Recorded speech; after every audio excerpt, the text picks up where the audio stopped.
Good evening, everyone. We now move on to track 4, which is titled Labor Reforms and Employment.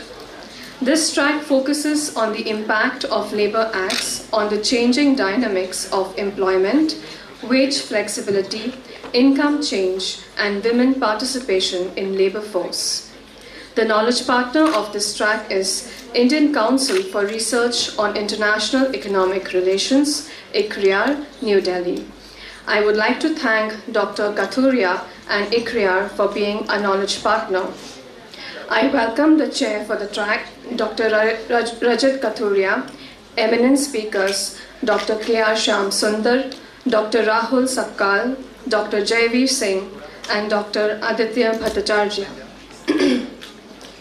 May I now request Dr. Rajat Kathuria to please come on stage and take over the track. Thank you so much. Before I make my introductory remarks, let me thank Jyoti, Symbiosis, and all the partners here. It's been a wonderful, intellectually stimulating conference since yesterday evening, and we've learned a lot. And the only sort of not complaint is that you've kept the labor reforms and employment session the fag end of the day. Sorry. No. It's a sort of a little dry, but I'm sure the speakers will make it as entertaining as possible and as educative as possible, because we've got a fantastic panel before you.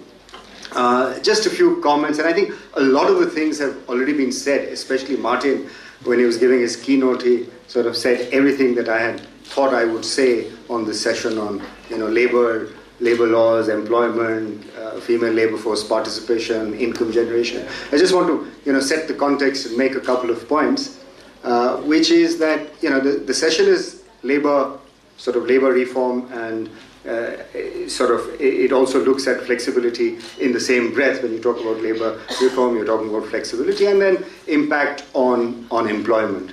So if you kind of dissociate the two for the moment, just conceptually dissociate the two, and just look at employment for the moment in not only the Indian context but the global context, then you find that growth and employment have often not, and employment I'm using very loosely as a proxy for jobs as well. So growth in jobs or growth in employment haven't really sort of grown at the same pace, which means that the elasticity of employment has been really low with respect to growth, has been really low. And somebody made the point earlier that the elasticity of poverty with respect to growth has been higher, but the elasticity of employment in India with respect to growth has not been very high.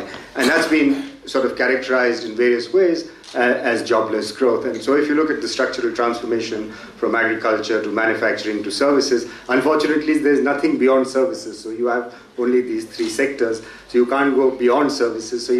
So India is trying to, let's say, re-energize manufacturing, make in India, to take advantage of the labor-intensive manufacturing, especially for women, and somebody referred to Bangladesh, etc., Vietnam, Cambodia in the morning, which can enable India's takeoff. So the first point I wish to make is that the association between employment and growth, to the extent that it can be characterized as a market failure, and I think it can be characterized as a market failure, because as Martin said, there are externalities from job creation.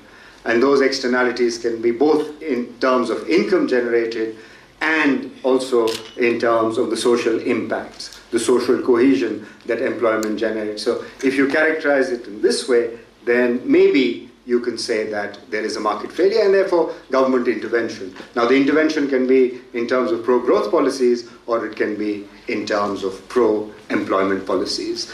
And the pro-employment policies that we've sort of grappled with in India in terms of labor-intensive manufacturing and sort of illustrated in some documents of the government are the usual suspect: toys, textiles, leather, to show that 1 lakh of investment will create more jobs, especially for women in these sectors, than other sectors. And indeed, if you look at the history of structural transformation in other countries, especially China before us, that was the strategy that they followed. Now, I'm not, one can talk about a case for industrial policy, but I'm going to stay away from that for the moment. The second stylized fact of sort of employment in India, again, staying away from labor reform for the moment, is urbanization, and how our urbanization has panned out, how our economic planning and economic spatial planning and governance within urban areas has panned out. The reason I'm bringing in urbanization here is because cities are the engines of growth, and cities, as was said earlier as well, are likely to create the jobs that one is looking at to create in India. But cities haven't been able to create those jobs. India's urbanization has sort of underperformed. We are much less urbanized compared to, at least the official statistics say that we are less urbanized, but there are urban planners who say actually we underestimate our urbanization. But whatever it is, urbanization in India, given the sort of congestion, given the lack of infrastructure or the poor infrastructure, given the lack of facilities, connectivities, etc. Martin had begun to make that point that cities that are better connected, have better infrastructure, have better roads, are the cities that are likely to grow faster. And so urban planning also has an important role, spatial planning has an important role in creating cities as engines of growth and therefore create more employment. So I think both are pro-growth as well as urbanization policies will have an impact on urbanization. And then the usual story, and Radhika, you heard in the morning, has done some work on it. What is it that makes firms in India remain small? And I think there's a lot of research that has been dedicated to this topic. Why do firms not become as big and therefore big employers in India compared to China? Why do firms remain small? And if firms remain small, are there incentives to remain small and thereby not being able to create those labor-intensive sort of jobs as China has been able to do? Now, sometimes the suspect in lack of firms becoming large. For instance, a firm in India, anecdotally, could take 25 years to become as big as a firm in China would take less than 1/5 of the time, if firms in India do become big. And sometimes a lot of the sort of blame for this in firm life cycle dynamics has been put on sometimes on reservations, sometimes the incentive to remain small, sometimes the Industrial Dispute Act, which is the sort of labor law that kicks in if you become too big. And therefore, firms have an incentive to remain small. Whatever the reasons, so labor sort of reform, and I'm sure the speakers are going to spend a lot of time in talking about labor reform or flexibility, and Martin referred to this. You can't just embrace one or the other. You have to be on the plateau and optimally decide where you want to be, because one has to look after the interests both of workers and also, of course, pro-growth policies. Indian labor laws have sometimes been accused of being sort of pro-worker in the sense, not pro-job creation. They've sort of protected the workers who are already in there, protected the incumbents, which is another way of saying pro-worker, and they constitute less than 5, 7, whatever, of the labor force. The rest, all of them, have no access really to social security, the informal sector. And that convergence, as people say, is beginning to happen. So one question that comes up, is the labor reform story now passé? Have we sort of flogged this enough? And now with technological innovations, automations happening, I think one opinion could be, or one view could be, that now that's passé, you're flogging a dead horse, it won't matter because market dynamics would overtake that, and that would make it irrelevant. That's maybe too stark a way to put it, but just to be provocative and let the sort of panelists say whether that is still relevant. I remember a term that was used by Arvind Subramaniam in one of the economic surveys, and he was characterizing Indian manufacturing, and he said that we've moved from a situation of socialism without entry to marketism without exit. And so we moved where we didn't allow firms to come in, we didn't have the Schumpeterian dynamics that work, we had a socialist model, license Raj, and we embraced the market model, but we didn't allow firms to exit, and therefore the dynamism that the industrial or the manufacturing sector could create was not allowed to function because firms, because of the Industrial Dispute Act, were not allowed to to easily exit the market. And as students, when you have a barrier to exit, you also create an entry barrier for firms to come in. And there's been, some not academic evidence, but some evidence to suggest, not evidence, some views to suggest that because of labor laws, a number of firms that could come in potentially were deterred from coming into the market because the labor laws acted as a deterrent to the dynamism in the manufacturing sector. So there's sort of a whole sort of plethora of association or academic work between labor laws, industry, manufacturing, employment, and how damaging they have been or benign they have been to the manufacturing sector, to employment creation. And these are not easy issues. These are difficult issues. These are data-intensive issues, and they can be quite controversial and polarizing as well. And some of it might come out in the discussion today, because I was discussing with not many of you know this, but my professor who taught me in undergrad, Dr. Aditya Bhattacharya. He was just telling me there's a paper by Storm, which he's going to refer to, has just been published, which says that our understanding about labor laws and regulations and the old paper that appeared in the Quarterly Journal of Economics by Besley and Burgess, that got it all wrong. And that we've been making policy based on that, which really suffers from poor methodology, and that we haven't been doing justice to the topic. So I'm sure these issues will come out, but this is a very important, if not labor laws, employment is an extremely important sort of subject for us in India, given the youngsters, given the demographics, that we have to be able to create jobs. And as somebody said during the morning session, these jobs have to be productive jobs, and not the sort of jobs that you do because you don't have nothing else to do. And that challenge remains in India. And to my mind, I think the manufacturing sector is a sector that gives us some hope. And I hope that our reforms that we've planned in Make in India and infrastructure and electricity, all of that, are able to provide us. But that's my own view. I'll let the sort of panel and I'll take over. I'd like to invite Dr. Aditya Bhattacharya for his presentation. They've agreed, given that it's now close to evening and the Pune weather is going to become much better towards the evening, they've agreed to sort of make 15-minute presentations each, the first two speakers, and 25 minutes for the last two. Thank you very much. Thank you, Rajat. Good evening to all of you. I would like to thank Dr. Chandiramani and her colleagues here at Symbiosis for inviting me to this very interesting and exciting conference.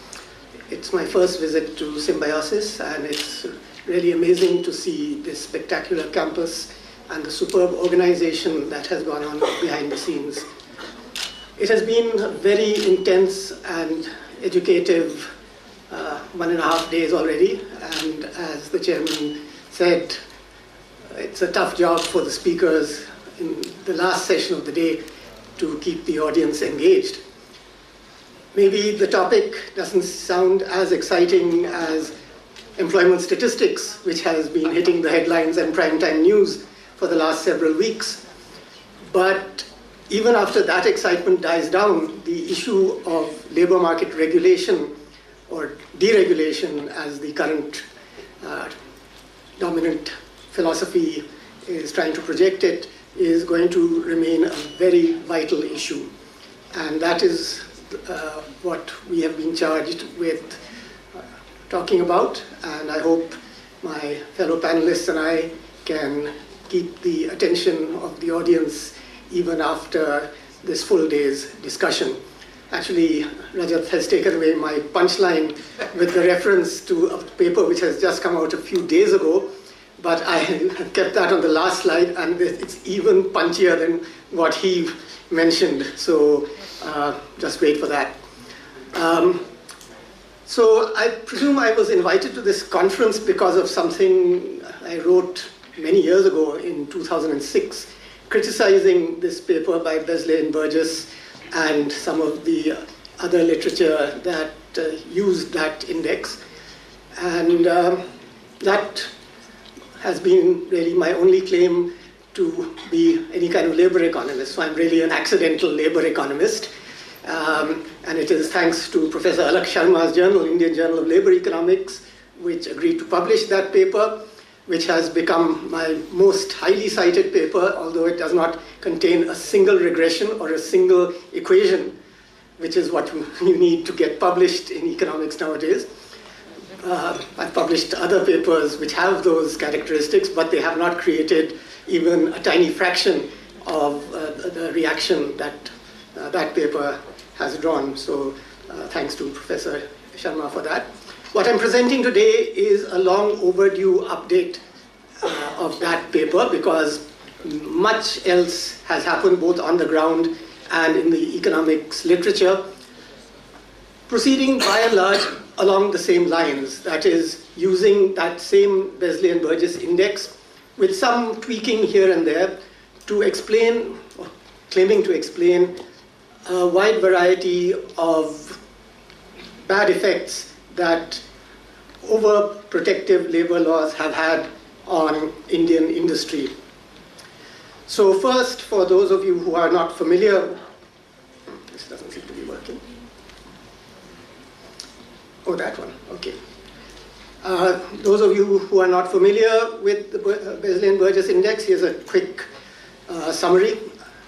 What Besley and Burgess did was to take this core piece of industrial regulation, the Industrial Disputes Act, and they exploited the interstate variation in amendments to this act. Different states amended this act.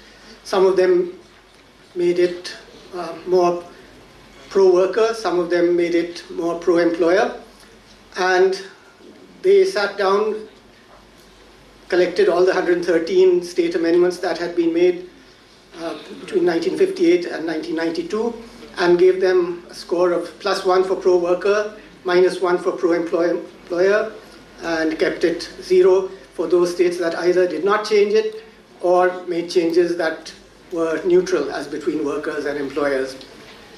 Then they combined, since many of these amendments came in packages in the same year, they aggregated all the amendments in a single year in a state to give it an overall score of +1, -1, or 0, depending on whether the net direction of change was pro-worker or pro-employer.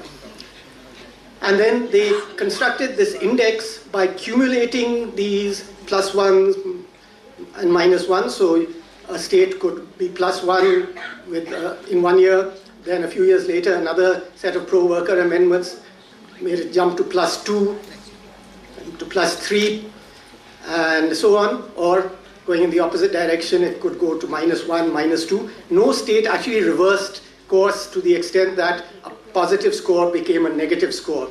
So states diverged in the direction of change over time, which for people who want to do econometrics is what you need. You need what econometricians call exploitable variation in some exogenous variable. And they thought this was what was required. Some later authors have amended it in different ways. I won't go into details.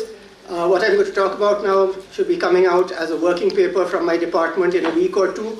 Those of you who would like to see the details of the argument can check it up there from our departmental website. But there is a near consensus in all these papers using variations of this measure, using different data sources for the different dependent variables, different time periods covered, and they all show that the states that amended on the whole in a pro-worker direction suffered all these adverse consequences: reduced employment, output, investment, productivity, entry, labor turnover, and elasticity of demand. I can put it here also, but also increase in capital intensity of industry located in those states. Controlling for industry-specific factors.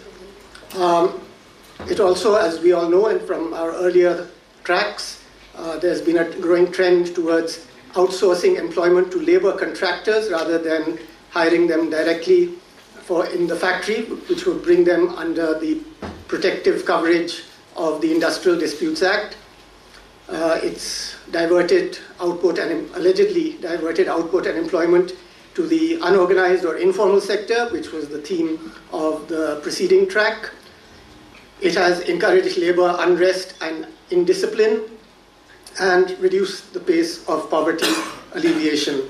So a formidable list of adverse effects has been attributed to excessively pro-worker regulation, and as Besley and Burgess and others put it, the amendments that were supposed to give greater protection to workers ended up having effects against the interest of workers because it reduced the employment and productivity, and it had no discernible impact on wages.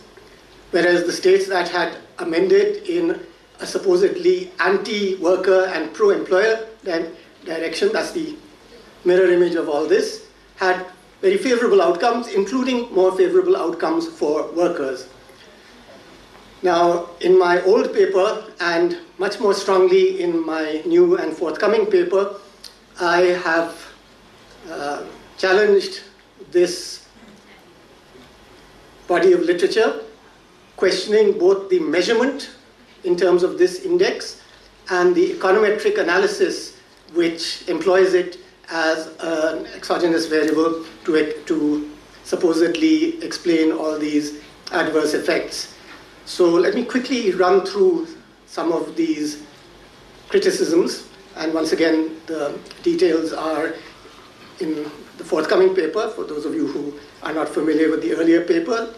And as a matter of fact, as I was looking through the list of speakers for this conference, I found so many of the speakers here figure in my list of references, including all my fellow panelists on the dais here, Dr. Sharma's work, Dr. Srivastav's work, you're all there. So this is really, we're all on the same side in a certain sense. I've just tried to tie together some of the points made by earlier authors and create some value addition and put it in a more systematic framework.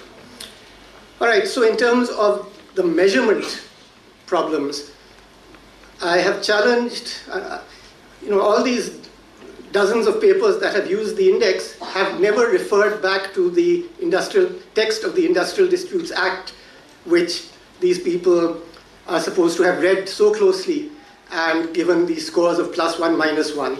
And I have a whole list of amendments done by different states in which they have got it totally wrong. Totally wrong. In some cases, it's a misinterpretation. In some cases, they have included amendments that have nothing to do with manufacturing, which is the theme of their paper. They have included amendments which affected the conditions of work in construction or in mining, but all their variables are concerned with the organized manufacturing sector. So those amendments should just have been disregarded. Or they have taken amendments that were passed by states and then just a year or two later, the central government passed the same, exactly the same amendment or the same amendment with a few changes in wording. So in terms of econometrics, that would be a transient effect. The econometric technique here is what's called difference in differences. And in fact, or using some states as treatment states as against other states as control states. But if the treatment or the difference between the states was erased within a year or two, that again is not what we should regard as exploitable interstate variation for the purpose of econometric analysis. So I would say that a lot of those are totally wrong. Then all these amendments were scored on the same scale of +1 or -1, regardless of their relative importance.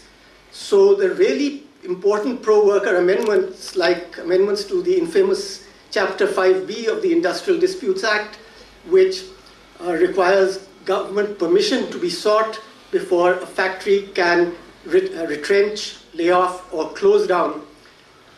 That's a very major pro-worker amendment, no doubt about it.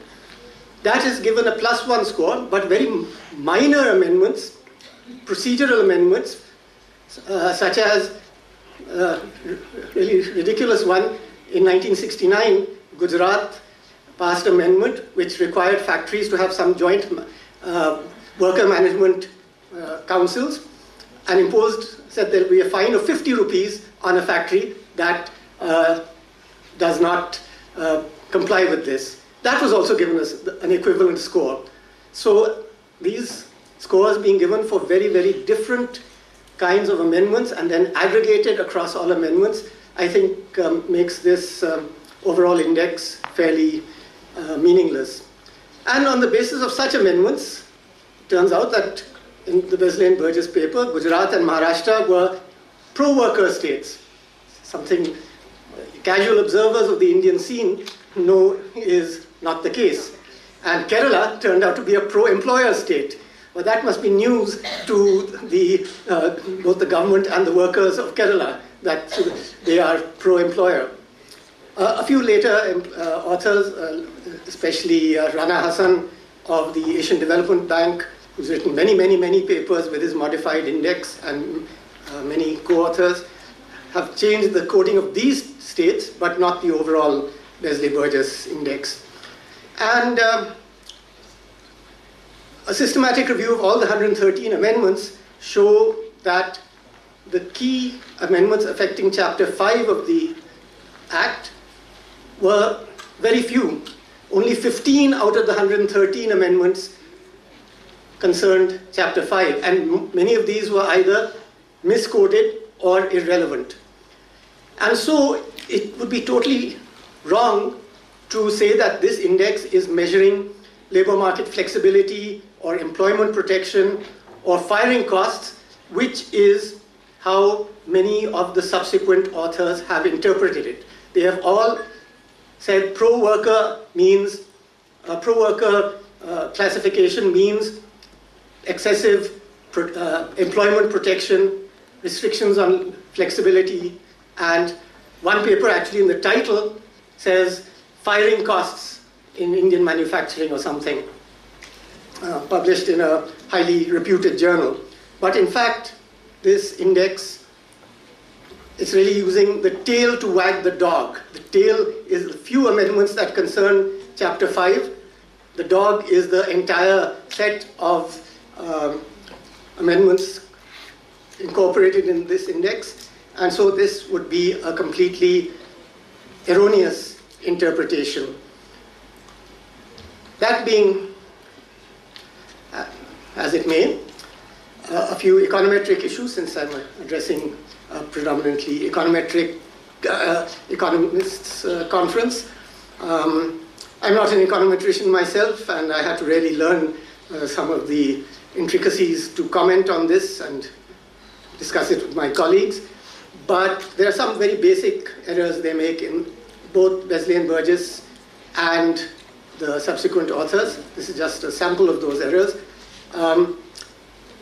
Now, drawing on the preceding discussion of wrong coding of the amendments, that's what we call measurement error in econometrics. And when you have measurement error in an explanatory variable or a regressor, there's a classical errors in variables model which said it biases the coefficient but in the downward direction. And in my original paper, I conceded that this actually weakened my criticism and strengthened the Besley and Burgess results, because it meant that the coefficients they obtain from their mismeasured variable should actually be larger, because they are biased downwards if there is measurement error. But when I learned more about the errors in variable model and looked again at these coding errors, it turns out that the theory says the downward bias occurs when you have random errors in measurement of a regressor. But the coding errors were almost all in the same direction. And in that case, the conclusion of what's called attenuation bias, which is downward, does not necessarily apply. And I also found a criticism by the great and late Professor T.N. Srinivasan, who, as you all know, was in other respects a great supporter of pro-market liberalizing reforms, but criticizing one of the follow-up papers to Besley and Burgess. He pointed out that there were measurement errors in all the right-hand side variables, which were, we don't know the correlation between those measurement errors, and in such a case, the attenuation bias result does not hold. So I've actually, in a way, in this latest paper, retracted my earlier weakening of my argument and strengthened it to say that this is actually quite a strong criticism of Besley and Burgess. Then something else econometricians should be familiar with, omitted variable bias. They had some control variables, all of which turned out to be insignificant because no one in there who knows anything about India would include those variables as control variables. They're just irrelevant to the performance of Indian manufacturing. What they excluded was things that we know are important. That is, in the period they were talking about, industrial location was largely dictated by industrial licensing. Rajat quoted Arvind Subramaniam's facetious remark about socialism without entry. That was the period of socialism without entry, or at least with licensed entry. And unless you recognize that that was a major determinant of interstate manufacturing performance, you're not going to be able to tell the whole story. They completely neglected human capital, which varies across states, and they neglected some of the things that have become important in the more recent literature on the so-called new economic geography, the agglomeration effects. And this is a little more technical, so I'll just gloss over it, but it's actually quite a strong argument.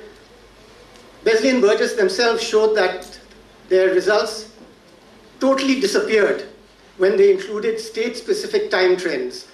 And they mentioned just in a footnote, which all later authors did not, well, they overlooked.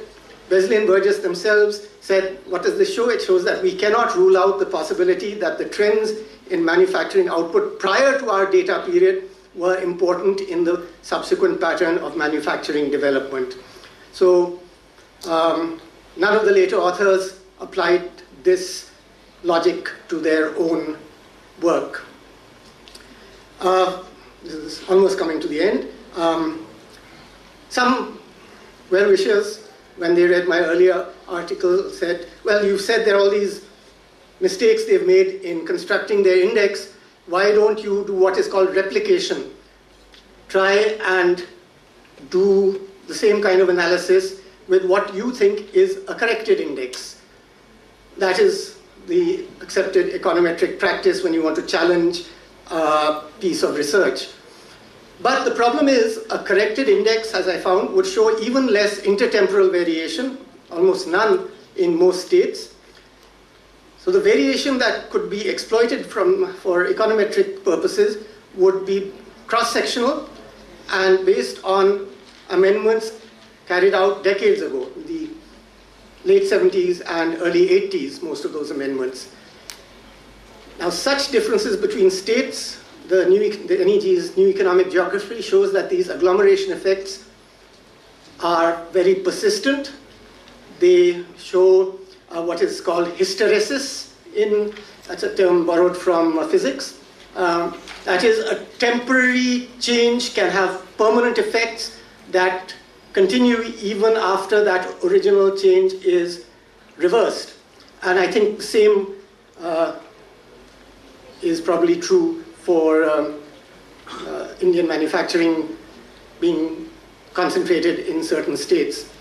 And the other thing that replication with a so-called corrected index will not take into account is something none of the authors recognized, is that You cannot simply say amendment, code it, +1 or -1, because many of these amendments were actually challenged in the legal system, in the high courts, then in the Supreme Court, and as we know in India, such cases drag on for years and years, more than a decade in many cases. The status of those amendments during that period cannot be coded +1 or -1, because no one knew which way the courts would decide. In fact, the high courts in some cases decided it one way, then the Supreme Court decided the other way.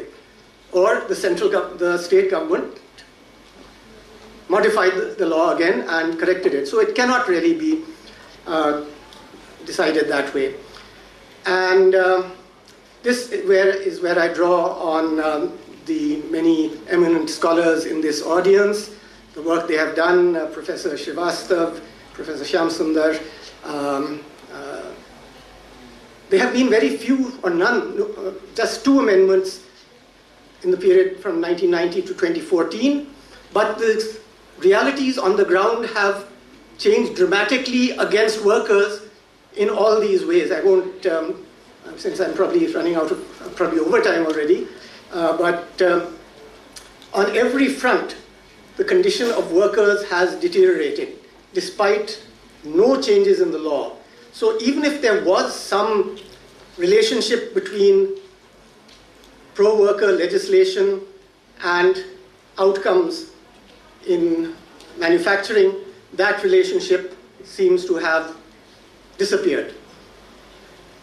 And since there have been no amendments, we cannot replicate it by simply updating with more up-to-date data.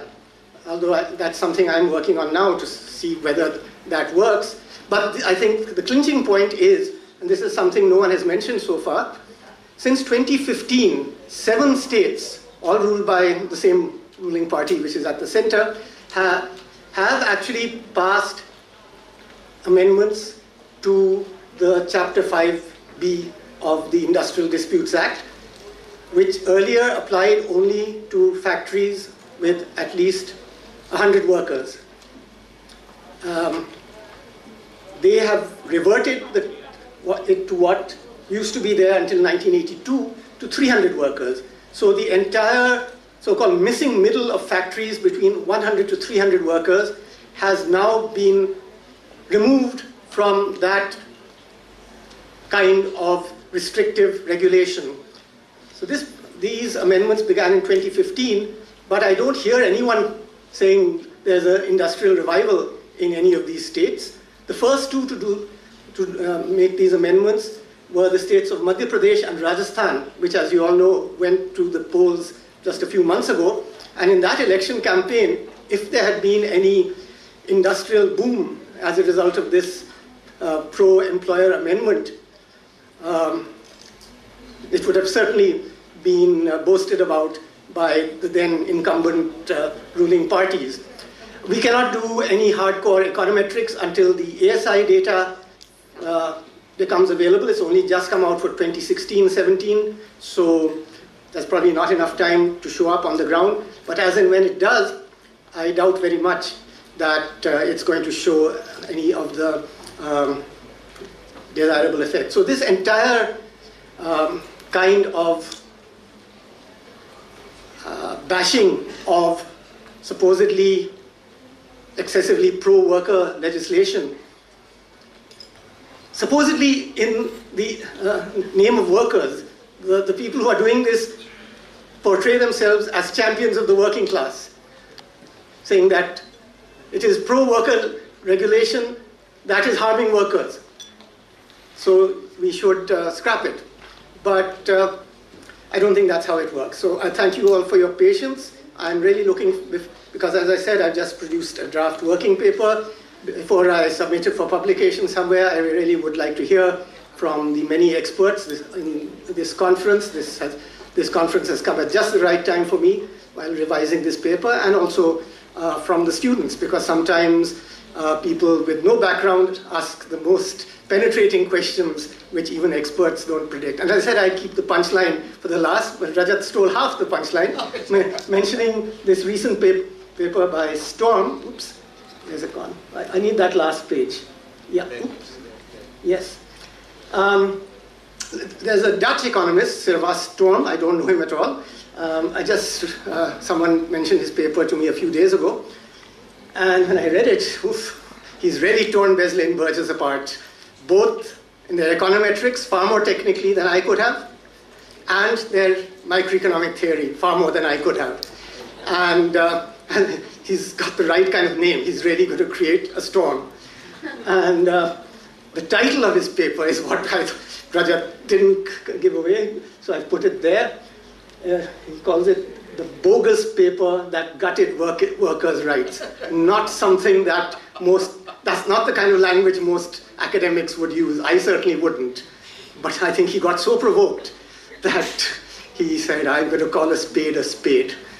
So those of you who want to see the real bare knuckle kind of debate that some people engage in, can read his paper. So once again, thank you very much. That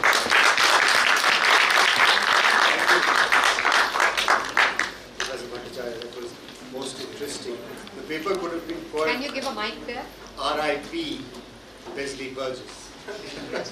or some, but it has, as Professor Bhattacharya has said, it has a disproportionate impact on the discourse in Delhi on employment and the manufacturing sector. And there's been substantial work, and I dare say there will be more work that will come out from Storm's work and Professor Bhattacharya's work. Javi, do you want to sort of take about 15 to 17 minutes? Yeah. And then we'll do a sort of open discussion after the last duo has spoken.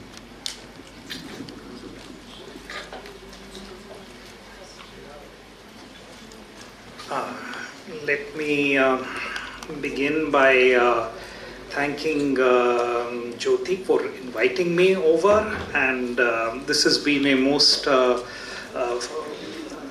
stimulating and fruitful conference. I've learned so many new things, and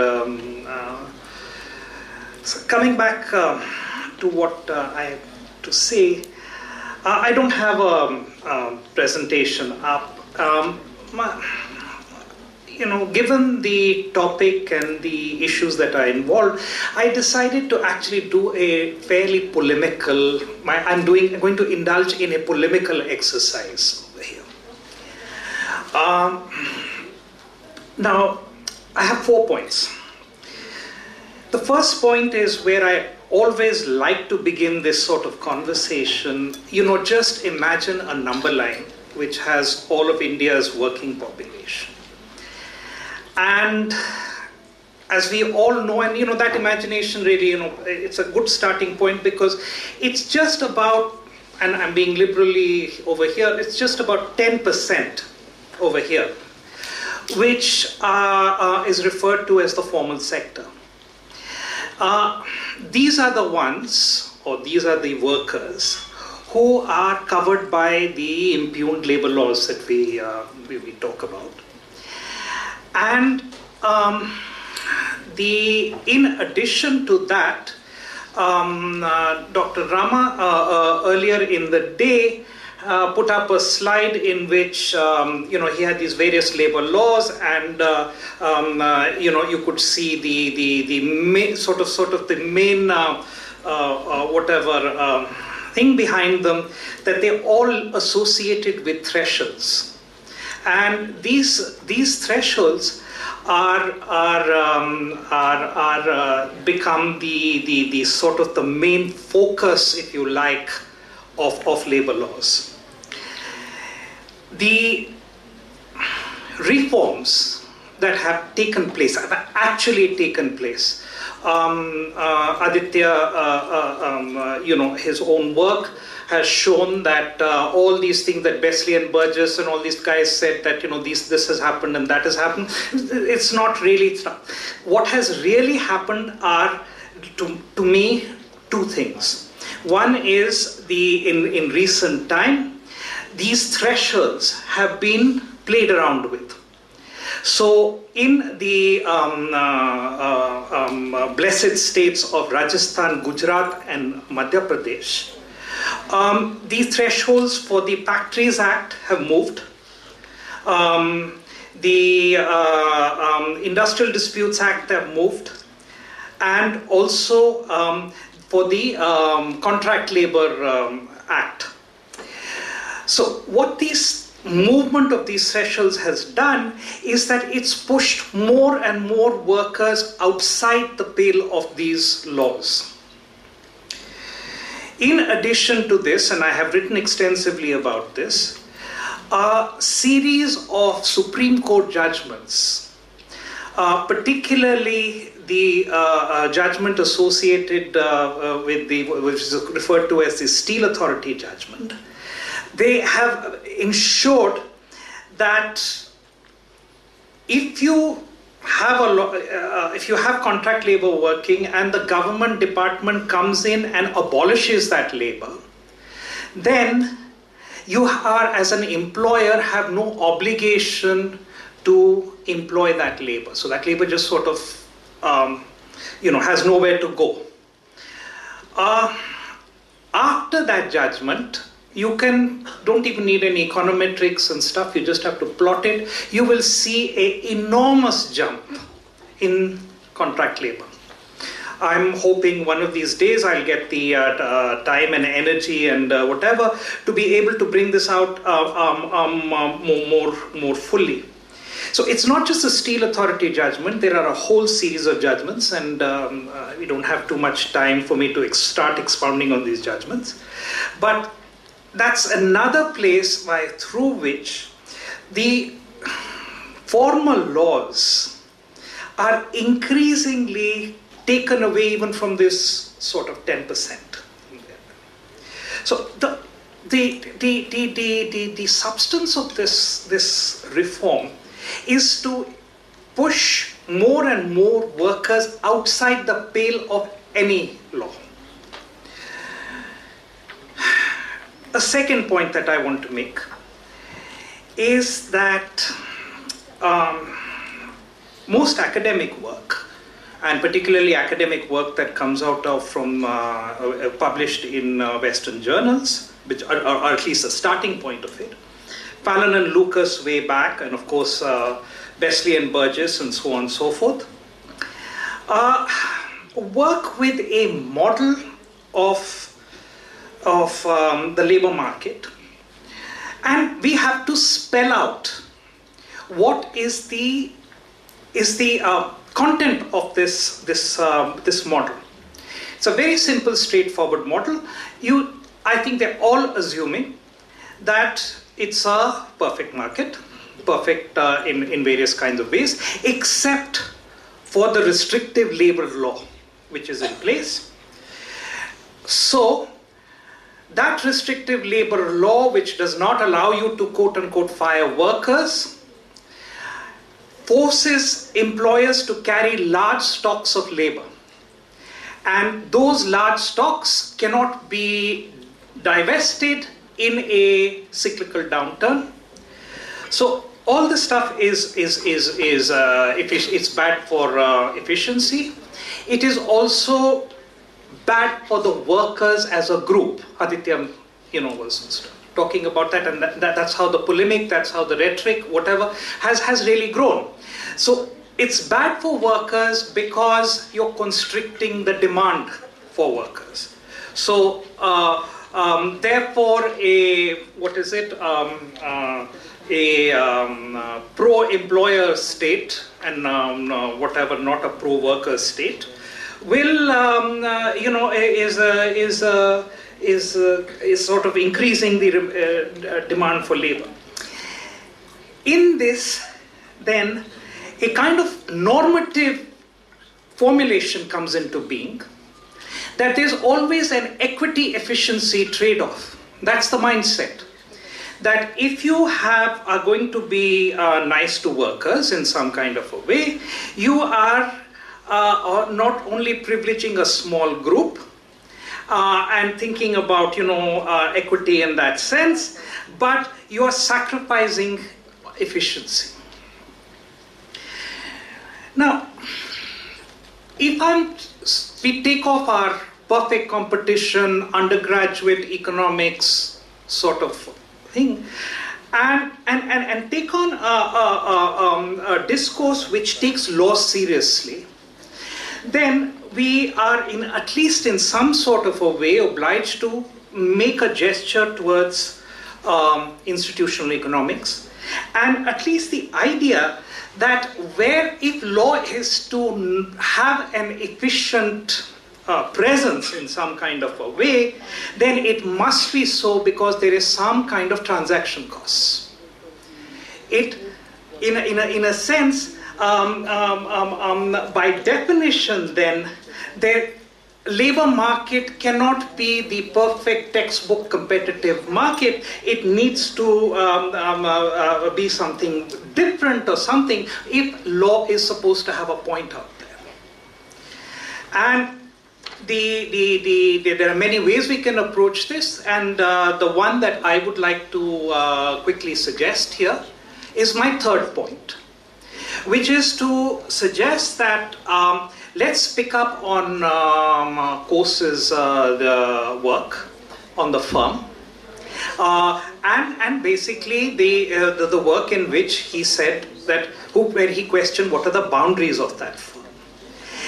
Later extensions of it by a whole series of people, which I don't think, again, we have time to sort of to expound on, but the key ideas are fairly simple, and I think they're worth putting it out as an alternate to the kind of economic model that in addition to all these econometric problems and so on and so forth, all these other frustrations that many of us have put out, we also need to sit out there and say, what is the correct model through which we can look at the labor market in India?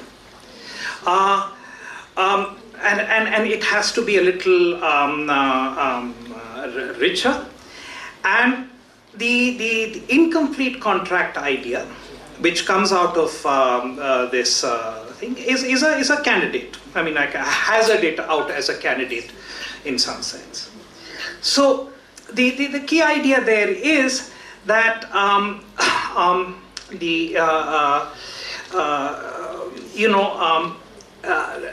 the transactions costs that we are really talking about are linked to the opportunism which is there in relation to specific investments that lead up to hold-up problems.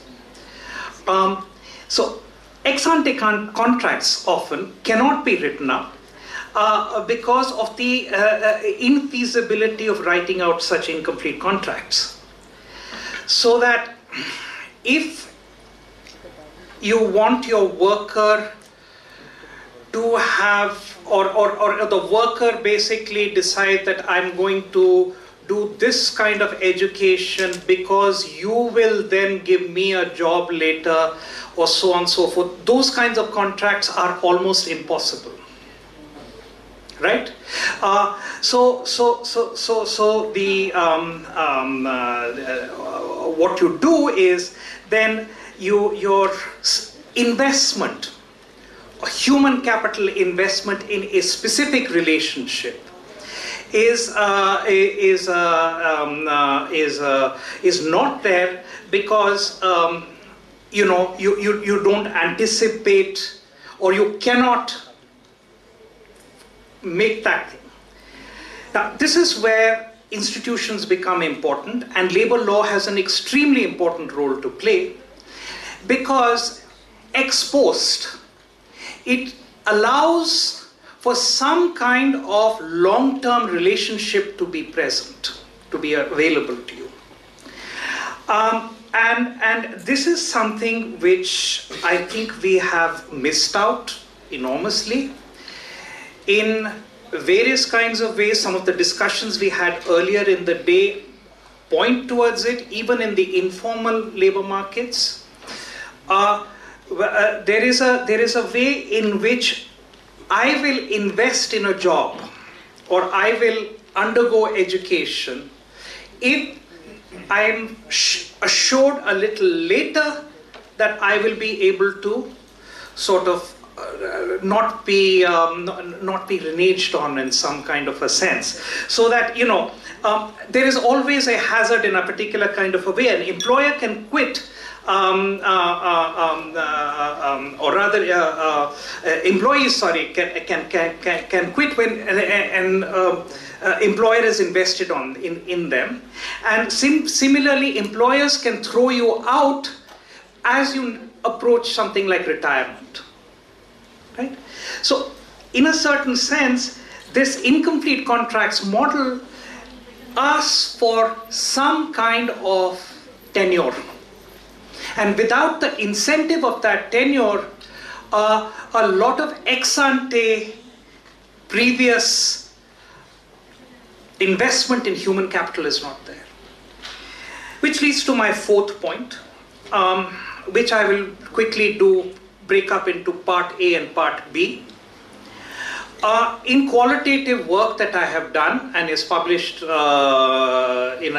a book with my co-author Pankaj Kumar, we have done some qualitative work on contract labor. And this is a story which I've written about and I repeat very often. In Rudrapur, where you have some kind of industrial cluster, we found that unlike in most cases, contract workers were taken on by a trade union. Or there was some kind of a way a trade union actually listened to contract workers. And they set up a kind of agreement with the employers, in which it was agreed that till the age of 58, the contract workers will not be thrown out. Productivity, allegedly, is supposed to have gone up enormously. Now, this is anecdotal, but it captures what I'm trying to put out. Now, this whole arrangement, when we were there and doing the field work and so on and so forth, is a little ambiguous, because the local government labor department thinks it's illegal. How can you have these kinds of agreements and so on and so forth? So, I mean, at one level, I don't think it has sanctity in law, but the B part, and I will stop very soon, is in relation to the Skill India issue that we have here. Now, this is something that the previous government had initiated. And if you sort of unravel the legal world, because as I had argued just a little while earlier, we are looking at law as something useful. It must have some use, right? So let's see if the Apprenticeship Act, which governs this whole thing, is useful in any kind of a way. And we discovered in a thing that you can basically, through the Skill India, national policy on skill development, etc., you can basically start training workers very nicely. But no worker is going to be meaningfully trained or take this on and use it unless there is some security of tenure little later down the line. So in countries where you have this kind of apprenticeship, there is included some kind of a way when you join a company, and I think like should be at least some anticipation that you will be there for a little while. I think all of you, I think in Symbiosis, I would imagine that if you are going to hereafter you've invested in this education, now when you look out and thinking of getting a job, the kind of job you'd want is, well, I know I cannot speak, you can find, some people may think I'm being almost Luddite in my imagination and thinking of these permanent jobs that mother and father used to have and so on and so forth. But no, but there has to be some sense of tenuring. Without that initial ex-ante investment in skill in improvement is not going to take place.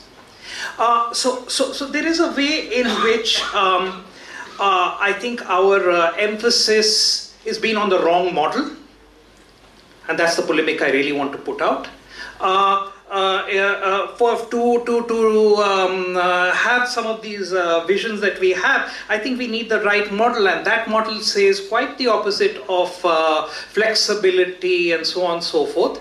Yes, I mean, you cannot have an inflexible labor market, the other side of the plateau that was spoken about by Dr. Rama. But you have to fire workers, if you do, for good cause at the end of the day. And the last thing that I quickly want to say and then leave is there's a very good paper by somebody called Tang, which looks at labor. It's called Labor Market Institutions, Firm-Specific Skills and Trade Patterns, and it shows you from data, looking at data from all over the world, that even if you want skills and so on and so forth, skill jobs that give you high-end products to export, one of the most important variables is actually how robust and strong your labor laws are. Quite the opposite of Besley and Burgess.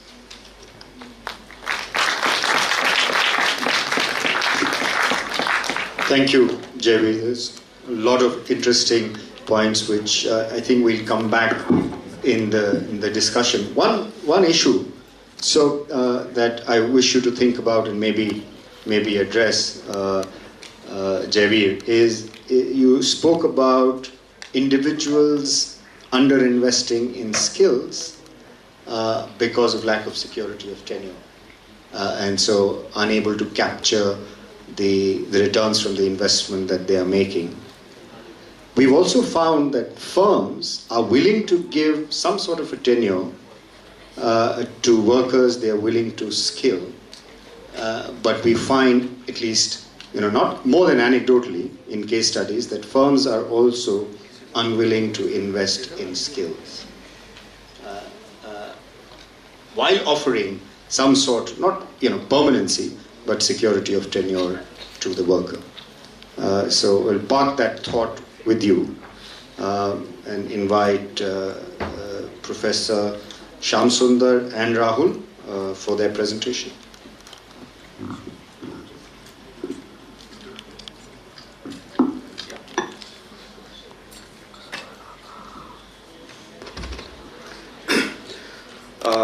Really late good afternoon. Before I start, Rahul and I wish to thank Professor Chandramani for having invited us to this extremely privileged and educative conversations that we have been having since yesterday evening. And before I start, I just want to make a kind of a non-economic intervention by asking your indulgence to not to use labor reforms. Labor has nothing to reform, but it is labor law and governance reforms if we are to be technically correct.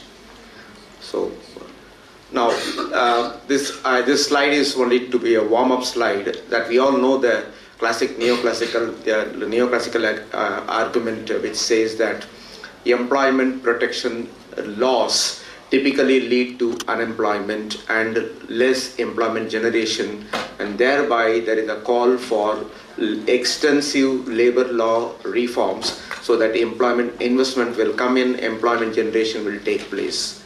As opposed to that is the institutional argument which says that labor institutions do make a positive difference, a benevolent difference if you may, and it is time that labor institutions in fact will be necessary as neoliberal form of globalization will proceed. So this is just a warm-up argument. Let me go to the Indian reforms debate. So the whole debate started with the Lucas article in 1980s, which said that real wages have grown riding on a jobless growth, which was contested incontrovertibly by Professor T.S. Popola, late T.S. Popola, and Professor Nagaraj and others. And then we had the Fallon and Lucas paper in 1992, and then the hugely controversial Beasley and Burgess paper. Typically, they argue is that, I mean, there are various lobby groups which says that if you reform, it will lead to incentivize for firms to become formal, investment will come, informal firms will become formalized, which will lead to employment and income, and there will be industrial and economic progress, and eventually it will lead to poverty alleviation. So this is a kind of argument, and I want to say this, the political establishment, irrespective of the party in power, either at the center or at the state, has bought this argument hook, line and sinker, and it is committed to the issue of the cause of labor law and governance reforms. I will show you.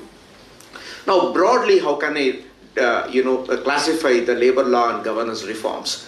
The labor market reforms, LMR is labor market reforms, OGS is organized sector, and then we have labor market reforms pertaining to unorganized sector. The labor market reforms pertaining to organized sector could be further classified into systemic, that is codifying law and other things. And then there are core hard reforms. For me, hard reforms are those reforms like altering Chapter 5B or altering, any threshold which will push people out of employment or will push people from formal employment into informal employment. That is called hard reforms. The soft reforms are governance reforms. You make procedural efficiencies, reduce the returns from 45 to 15, and then make electronic submission of data and maintain e-registers. All kinds of things could be called as soft reforms. They are procedural in nature. And unorganized reform is a hard reform in the sense that we need to have social security in a wide sense, social assistance as well as social insurance to have, and let me show you here.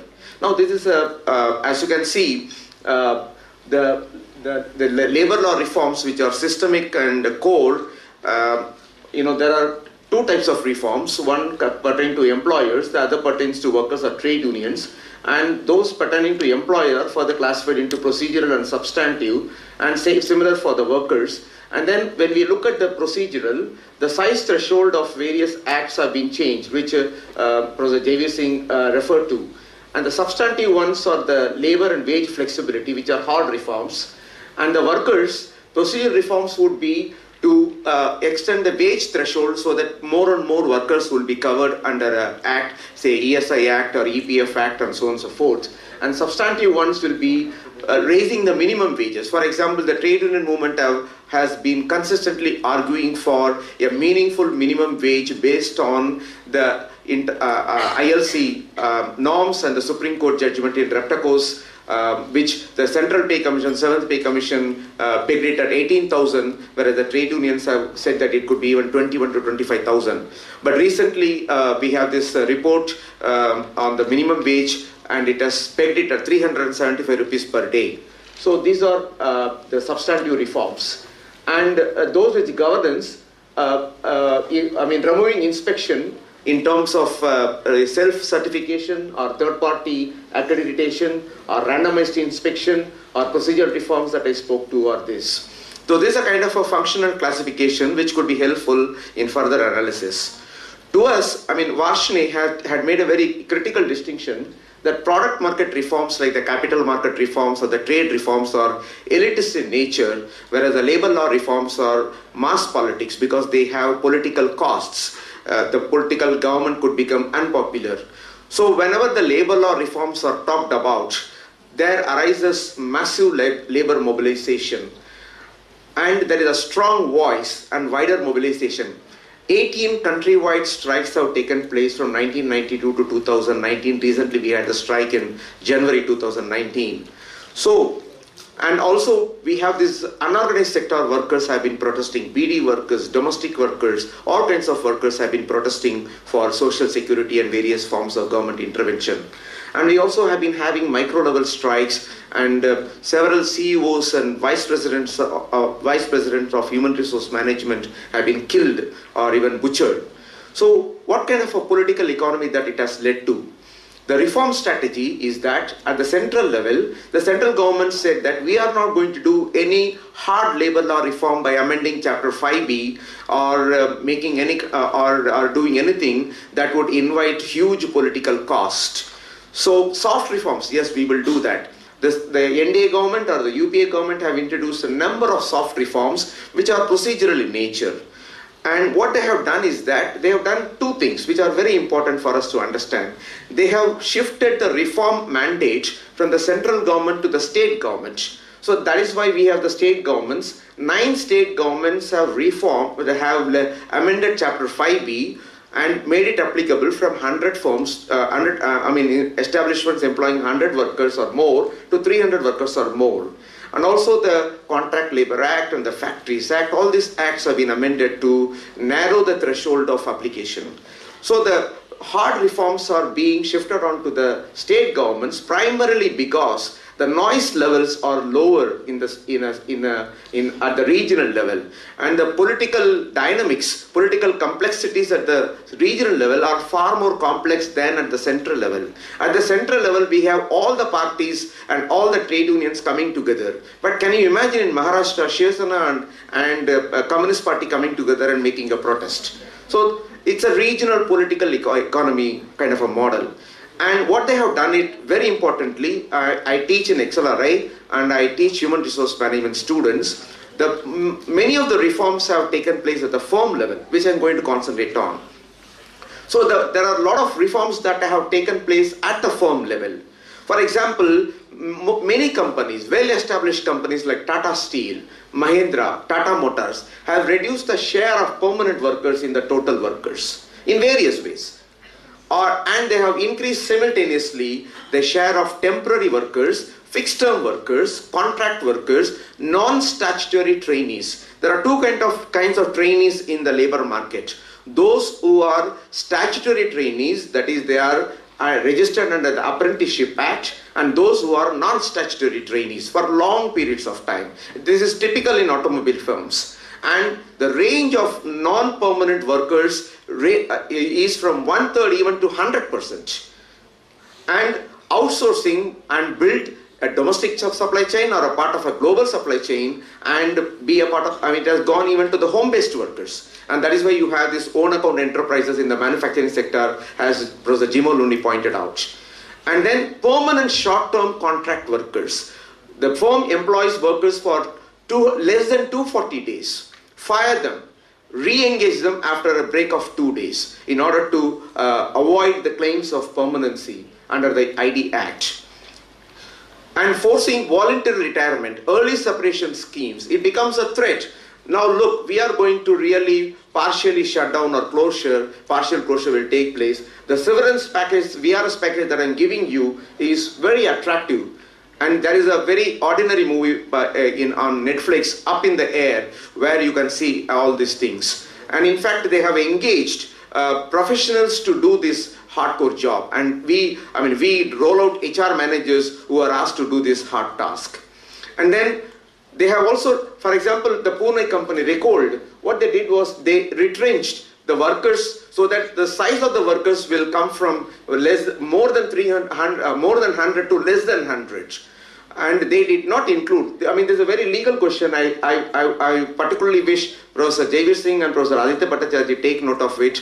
Section 2S of the Industrial Dispute Act defines workers, which will include all kinds of workers, including contract workers. So when 100 threshold is being talked about, it talks about total number of workers, including temporary, permanent, non-trainee, excluding apprentices, contract workers even.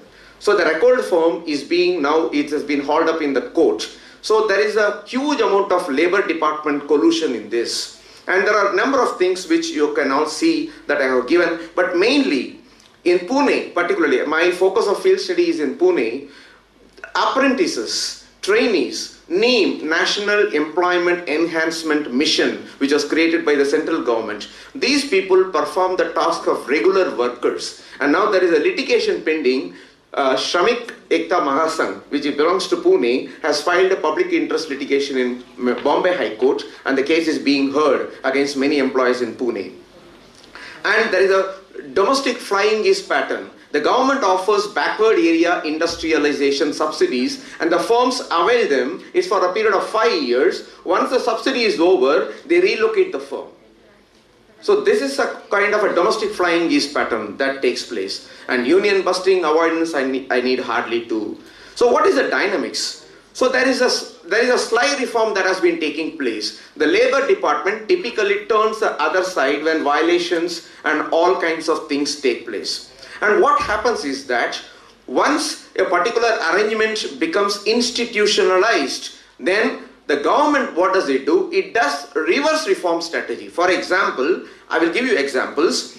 For example, contract labor has been engaged in the non-peripheral activities like gardening, security, etc., by the firms.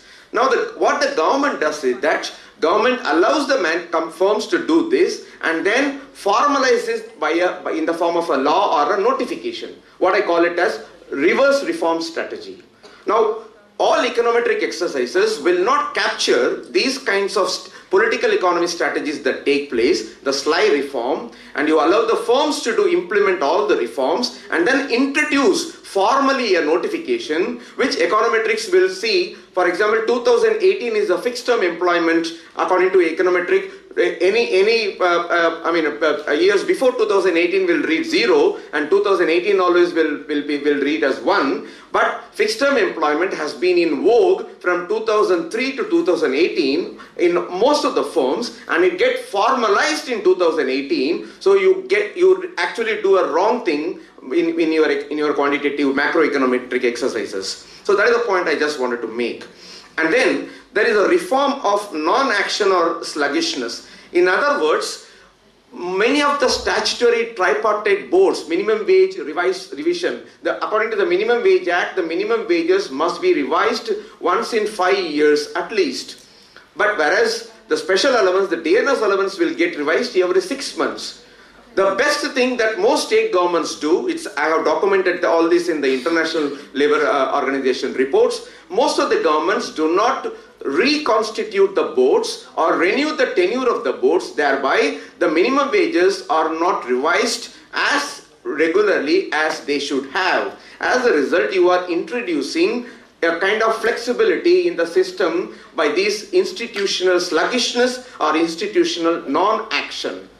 So on the other side, you see the contract work, the proportion of, this is a gross underestimate because annual survey of industries data is provided by the employers, and even by that, the tremendous increase in the contract labor over the reform years is striking to tell you that flexibility is evident, it is enormous.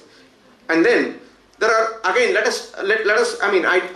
we do not have employment data so that we can look into that. What I'm trying to look at is the dynamics. Low women workforce participation. So women welfare enhancement programs will have to be done. The measures that have been done allow women workers in night shift in the service sector. The Model Shops Act 2016 says, and Maharashtra has amended its Shops Act in 2018 to allow women workers, women employees in the shops and establishments. Subject to some safeguards, of course. The IT sector, it has been all along. In factories, 4 state governments, to my knowledge, see, there is a serious information deficit, and I have been talking to the trade unions, telling them, look, you need to compile information because the reforms are taking place at the firm level, at the regional level, so there is no information aggregation that is taking place. I found out that Tamil Nadu, Maharashtra, Haryana, UP have allowed women workers in the night shift in the last 3 or 4 years. Now, on 4th February 2019, I don't want to get into law. Women are allowed to work in night shift and also in underground mines under the Coal Mines Act. And the maternity benefit, the paid maternity benefit leave has been extended from 12 to 26 weeks, all in the name of pushing the women participation rates. These are all industrial relations, labor law strategies. Now look at the right hand side. If you see, the team leads has published a report saying that the maternity benefit has had short-term negative effects. Many employers, startup companies, small companies, medium companies have said that it is costly to engage a women worker because the maternity benefit has, paid maternity benefit leave has been increased from 12 to 26, the longest in the world, I'm told. And secondly, all establishments which employ 50 or more, not women workers. If you employ 50 total employees, irrespective of your education institution or anything, XLRI hurriedly put up a crash after this particular amendment that was made. So all of them must have crash. So now it becomes very, very costly for the management. So the good measures, women employment enhancement measures, have actually had a dramatic negative effect in terms of perceptions and in terms of even their this thing. So what I'm trying to say is that now, and again, let us look at the nine states have amended the Chapter 5B and also all these things. What is happening is that the political economy is that the reform costs the employers do not want to bear the reform costs by themselves. They want the reform costs to be shifted onto the workers, or they want the reform costs to be shifted onto the government. That is why the government, central government, has come up with a proposal that they will pay a part of the maternity benefit. That is one part of it, 4 weeks of maternity benefit will be paid by the government from the budget to the employers who pay this increased maternity benefit. So the cost of reform is shifted either onto the workers or onto the government. That is the political economy aspect. And then we come to the special economic zone. It has got both economic concessions as well as non-economic concessions, and Professor Singh and Radhika, Professor Radhika, all have done work on special economic zone, and we all know that the Development Commissioner has been made in charge of the special economic zone in lieu of the Labour Commissioner, and the Development Commissioner is a non-technical person. So the inspection and also has been abolished in the special economic zone. After having given all these things, what kind of impact it has on the employment? Now I looked at the share of manufacturing sector in the total special economic zones. Out of the 222 special economic zone operating units, only 1/4 are belonging to manufacturing sector. So all these amendments that pertain to manufacturing sector actually do not apply to the special economic zone. Which law applies to the special economic zone? Mostly for 3/4 of the establishment, it is the Shops and Commercial Establishment Act which apply, which is a state law, and it is a soft law. Please understand, Factories Act, Industrial Dispute Act, they are hard laws. They apply to the manufacturing sector, whereas the service sector is governed by the Shops Establishment Act, which is a soft law. So the special economic zones, if at all they have created employment, they would not be because of labor concessions, but because of the economic concessions. And also, there cannot be a closure of a firm in the special economic zone, because there is an arrangement for the firm to be resold to another person. So that is the kind of political economy we are talking. Now, Inspector Raj. Inspector Raj has been equated with the License Raj, and the people said that, economists said that, License Raj has really boosted industrial growth, and if you remove Inspector Raj, it will boost employment growth. But employment growth has not taken place. Inspection Raj removal could improve managerial efficiency, but it has not led to employment effects at all. So one possibility is that because of Inspector Raj, an informal firm may not want to be a formal firm, so there is a possibility that an informal firm may want to become a formal firm if Inspector Raj threat is removed. So that is the kind of reading that I have. The next reading I request Dr. Rahul to come in. Thank you, Professor Shamsundar. I'll take it from here. Professor Shamsundar has rightly pointed out the employment and labor law reform and the governance reform is taking place. But also there are some kind of employment effect after this reform has been actually rolled out by the state. So employment effect, let's say we can try to find out, try to categorize into two ways. One is trying to formalize, or in the words of a Professor Ravi Srivastava, like forcing them to formalize the bring it into the legal ambit, and actually putting down the soft economic reform so that you can have certain kind of a net effect into the employment. So Shram Suvidha is the one like a reform which they are trying to bring all major 16 major central labor law, and all the central labor law will be put it in a one particular platform where compliance with the all central labor laws could be made easy. So there are the two types of net effect one can see. One is happening at the EFO level, where like a expansion of provident fund is now been possible, but the question mark is that okay, whether we can take it, the expansion of employment provident fund could be taken as a good indicator about the reform, positive reforms, or there is this like a Pradhan Mantri Rozgar Protsahan Yojana, where employment provident fund data is linked with the labor market outcome, where contributions from the employment provident fund is borne out by the state. So there is a net effect, but it has a huge fiscal cost, which is going around something around 2,000 crore, and it has a very short-term benefit.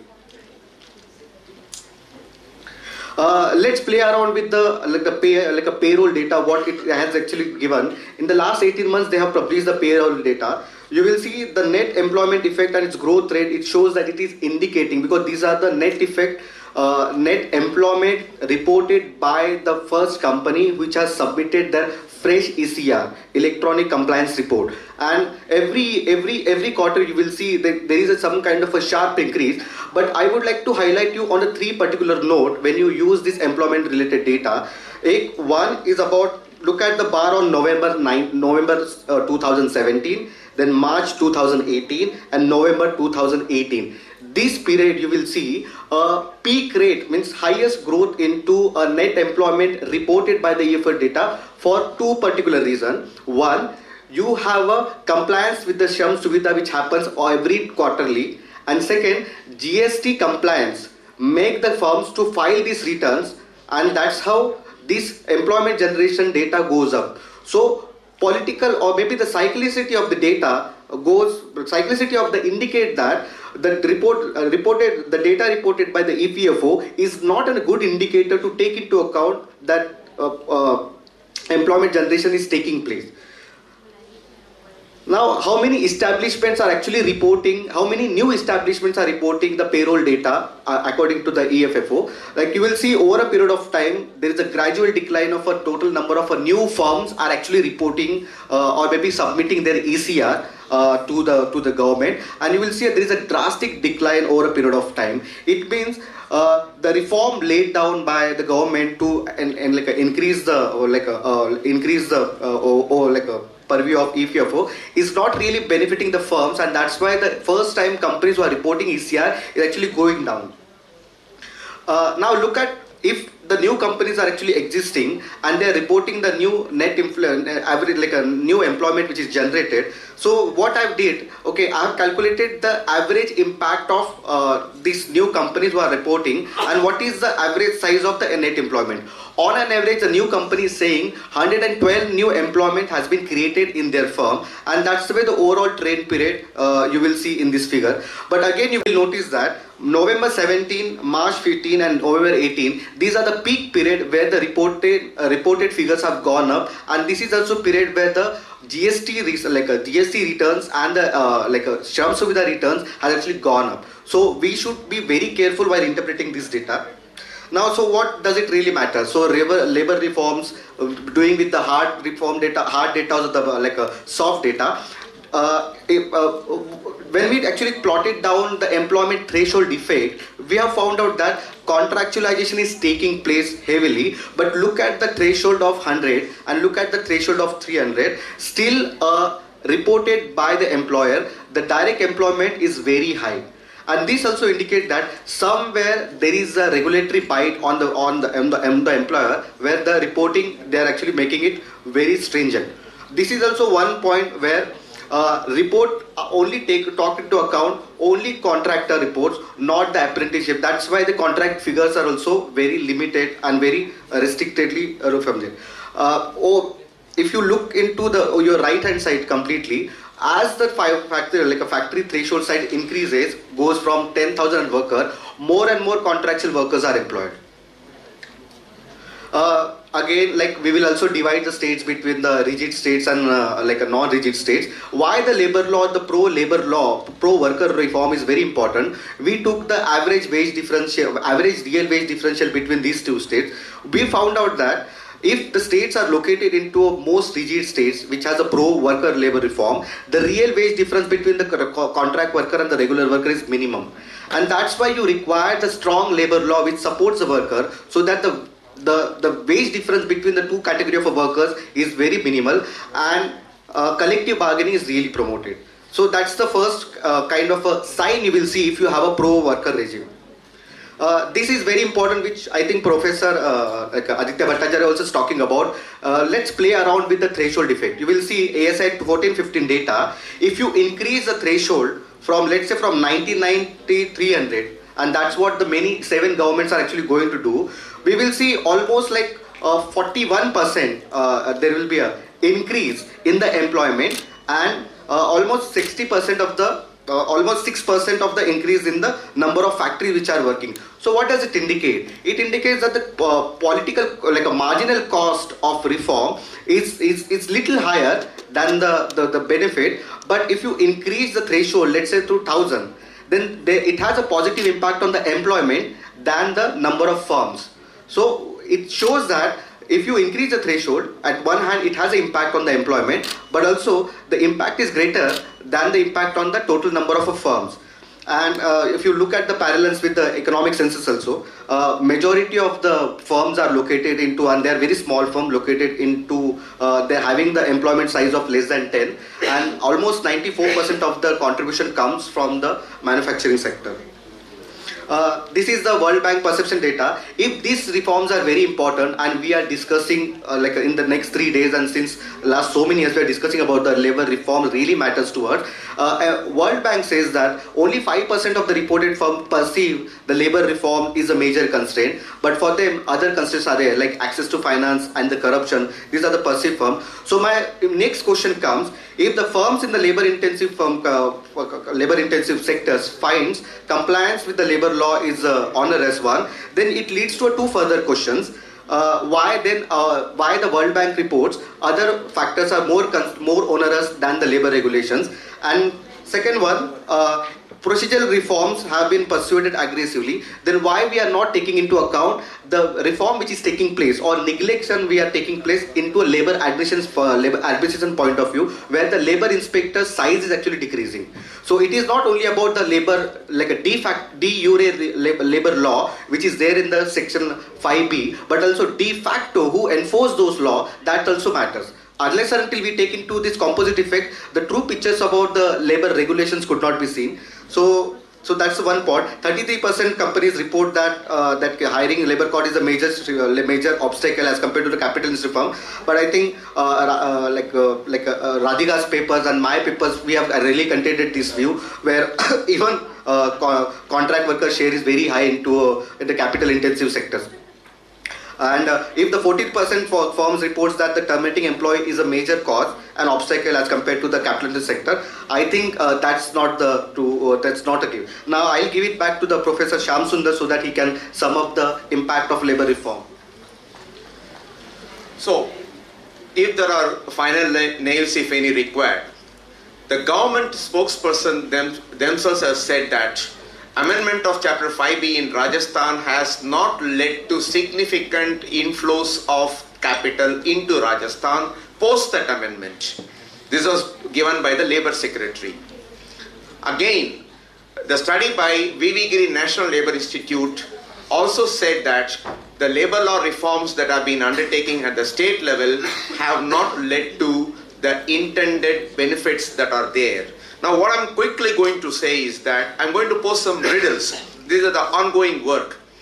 Now the impact of EPL on unemployment is actually a priori is not very determinate.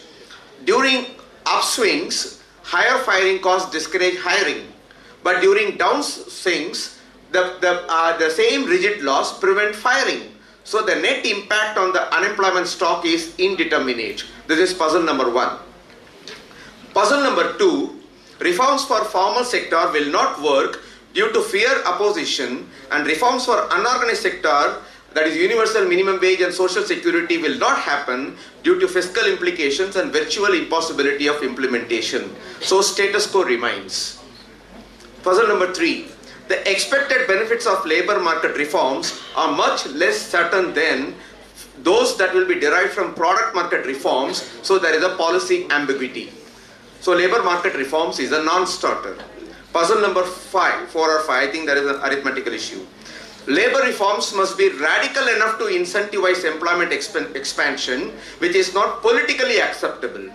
And marginal reforms, 100 to 300, Rahul showed that if you tinker Chapter 5B threshold from 100 to 300, very small percentage of firms will benefit. But if you tinker the Chapter 5B threshold from 100 to 1000, large number of firms will benefit. But that will be politically costly. So it won't be done. So we are again back to status quo. Then next puzzle is that failure of reforms or execution of reforms, a threshold change, both will lead to informality.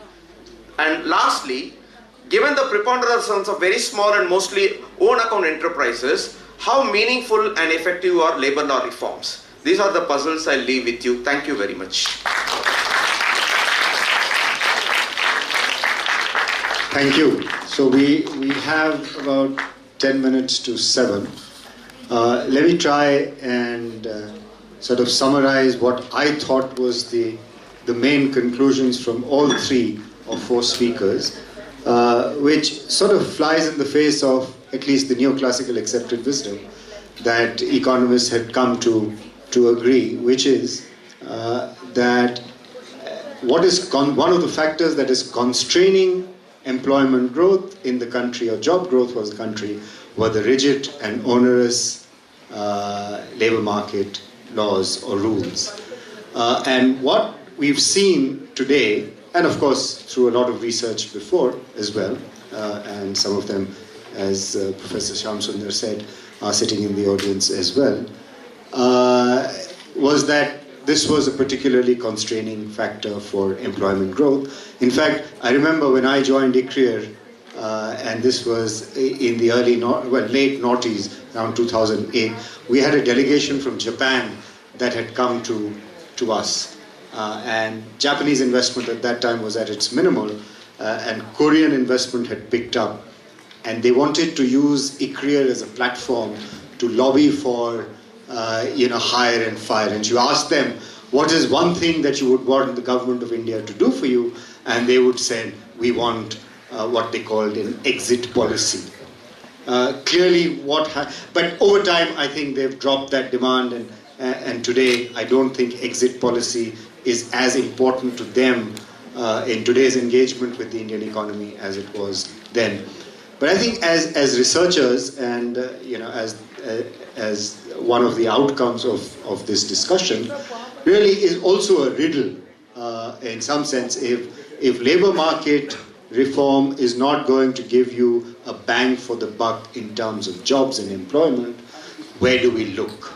And ease of doing business, etc., and all the other sort of product market, capital market reforms, access to credit, etc., have also been discussed.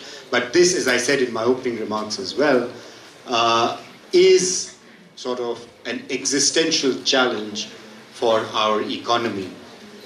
And you must be reading, all of you as students, I don't think you'll suffer this fate, but you must be reading of the sort of the job applications for public sector or government jobs. I mean, the ratios are astounding. 90,000 to 1, 23,000 to 1. So there's sort of you can take that as a manifestation of the demand, not only for jobs, but an intrinsic affinity towards public sector or permanency that the panel spoke about. So what I'm going to do is I'm not going to ask the panel to question each other or ask questions, but I'm going to just reflect if they want to say anything to start with, or just throw open for questions to the audience, especially to the students. And if I may, especially to the lady students, given the absence of a lady here. If there are any lady students that wish to ask a question, they'll get priority.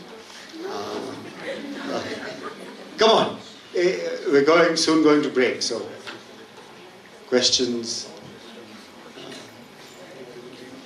No, would you?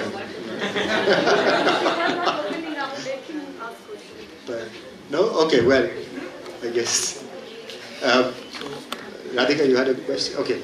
So, I have 3 questions. First is general question. Now, to Singh sir, Dr. Singh sir.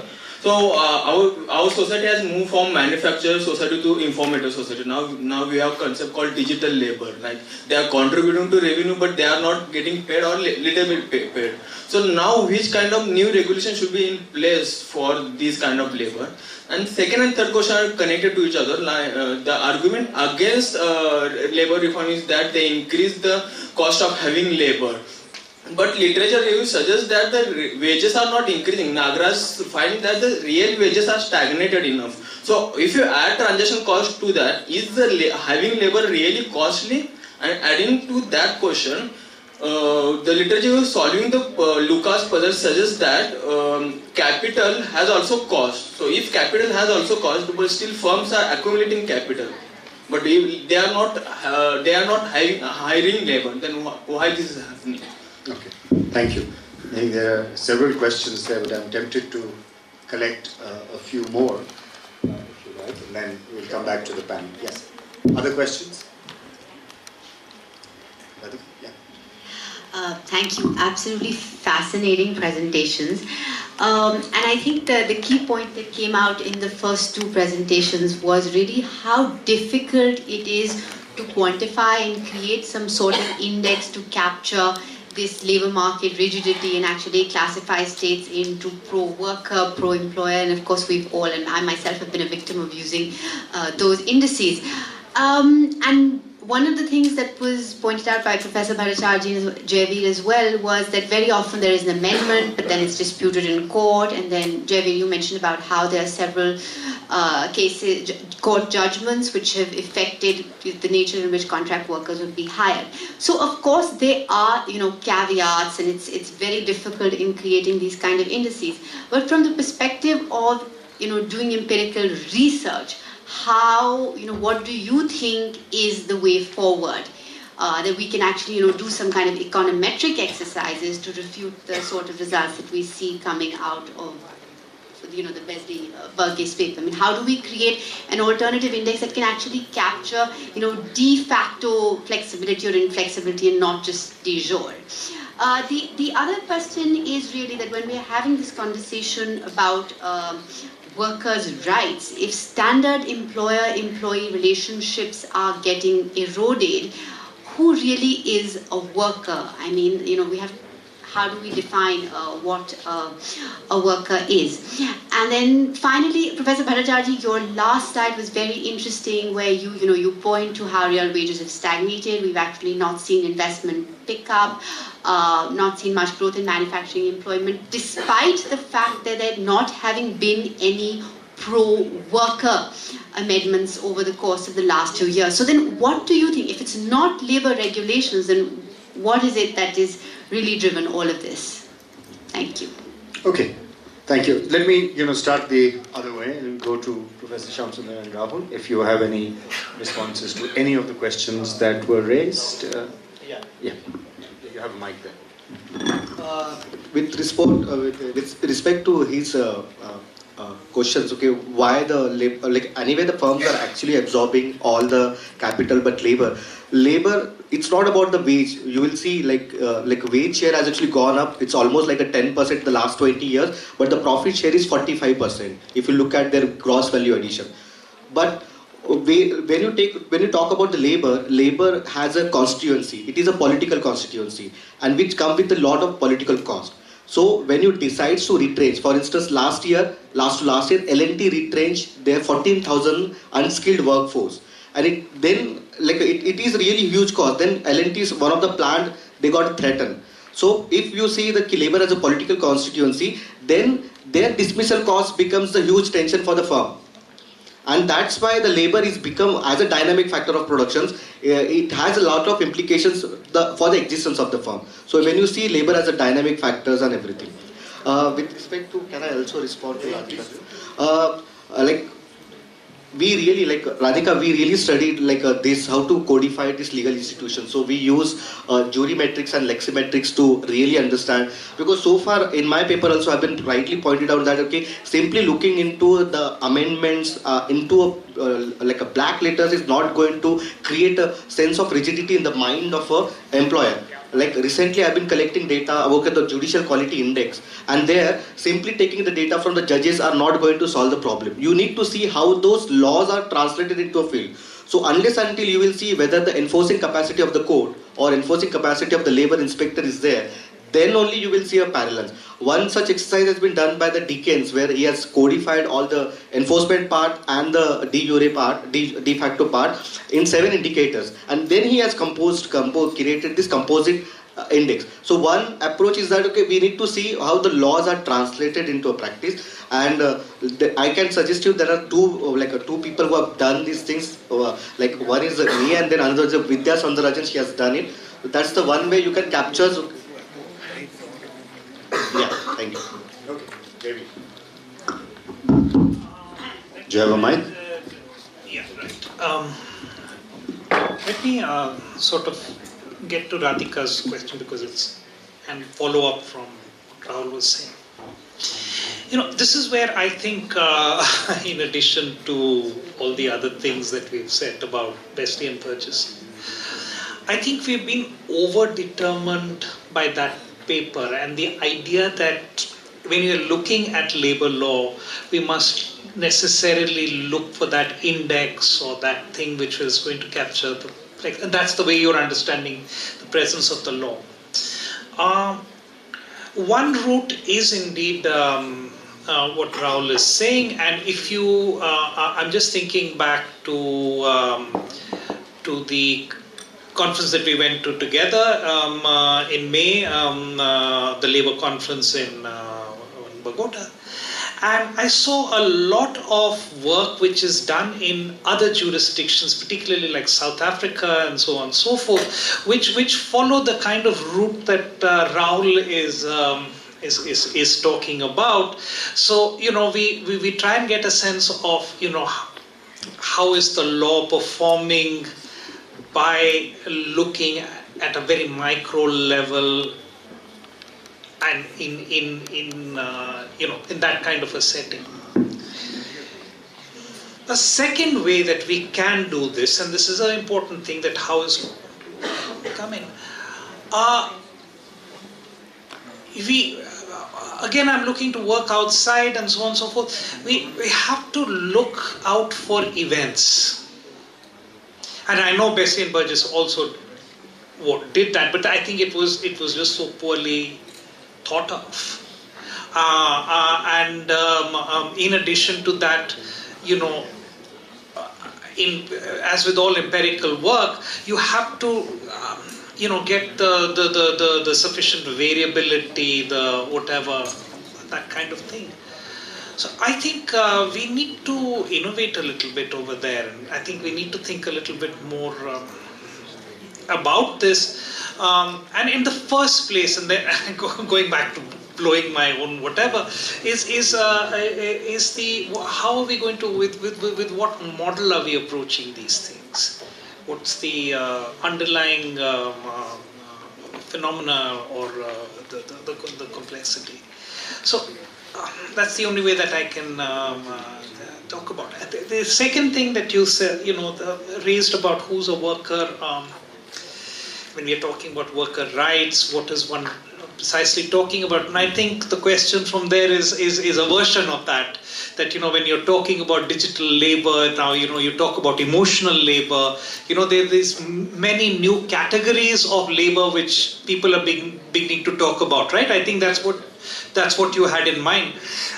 Yeah, and I think at one level, my, you know, sort of talk today, polemical talk is to precisely raise these kinds of issues. Do I have answers for them? Right?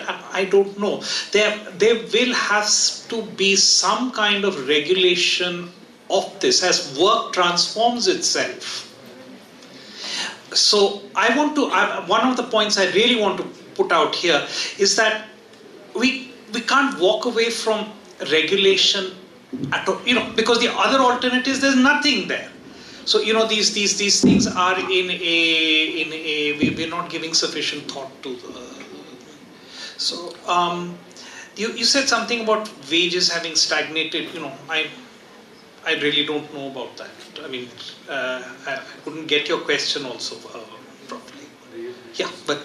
Yeah. The question, I think, was that if real wages are constant, not increasing, why isn't employment? Huh? Why isn't employment going up? Yeah. Anyway, so we can, no, I don't know. Yeah. So Professor Bhattacharya? Yeah, the two questions which I think were at least partially directed to me were, one, if we are so intent on burying Besley and Burgess, which I think all of us have tried in our own ways, what alternative index can we possibly think of? Because after all, we're economists, we need to quantify, we need to run regressions, we need to measure. So measuring things that are institutional or administrative and are so dependent on local conditions is going to be a very difficult exercise. So I was very encouraged to hear Rahul saying he's working on an index of actual judicial implementation. The OECD index, which some of you are aware of, I think that's what he was referring to. It tried to look at actual implementation, not very successfully. My forthcoming paper has a critique of that index also. But on a different, from a different discipline, and this is particularly might be useful for the students who may not have been indoctrinated by our economists' views on how to quantify everything in sight. A very remarkable book by an American political scientist called Emanuel Teitelbaum, 2011, who has looked at Indian labor regulations. He's also criticized Besley and Burgess, so he's on our team that way. But he's actually projected a different way of interpreting those amendments. That is, from the perspective of political science and sociology, what encourages workers to be more productive. It is having a voice. It is something that rewards their loyalty to a firm. It is something that gives them a stake in the firm, something like what Javier was saying from a quotient perspective. And he has recategorized those amendments in terms of whether they help workers to at least give them the sense, it may not actually work out, but at least gives them the sense that they have a stake in their firms. And he finds that kind of amendment has a positive impact on employment and output. A little book, It Sank Without a Trace, maybe because it was written by a political scientist, so economists said. But, American political scientists, unlike Indian political scientists or British political scientists who just love words, American political scientists are trained in high-level econometrics. He knows his econometrics. He runs regressions like the best econometricians. So it should have been taken more seriously. So there's a reference in my paper. Radhika's question, if not labor regulation, then what is the underlying cause of this long-lasting industrial stagnation? Well, the most obvious factor, at least for the last 7 or 8 years, has been the complete mess we've made of our financial system. The financial crisis following 2008 and the over-reliance on commercial banks to undertake long-term infrastructural lending, which they were not equipped to do, probably a great deal of political interference into who was being given loans. That resulted in the NPA crisis, and therefore Banks stopped lending, companies stopped investing because they were over leveraged, and we're in a royal mess. The government has been trying to recapitalize banks and put some of them, RBI has put some under prompt corrective action, and there's this insolvency code so that the stranded assets can be sold, and under new management there can be some perhaps chance of revival. That is, the lawyers are having a field day out of this. They're like vultures feeding on the carcass of dead firms. And so that's really not working as it was planned. But the longer term thing, for which there is no quick fix or even medium term fix, I think, is our criminal neglect of school education under every government since independence. We have, I think one of the slides in the preceding section, was it Ravi's? I don't remember, showed it all. We have a labor force with the most of whom have very little or no education, large number of illiterates in manufacturing, or at best with primary education, and as the Pratham Asar survey shows, the so-called primary education up to the 8th standard, a large proportion of those kids cannot read and do arithmetic at 2nd standard level.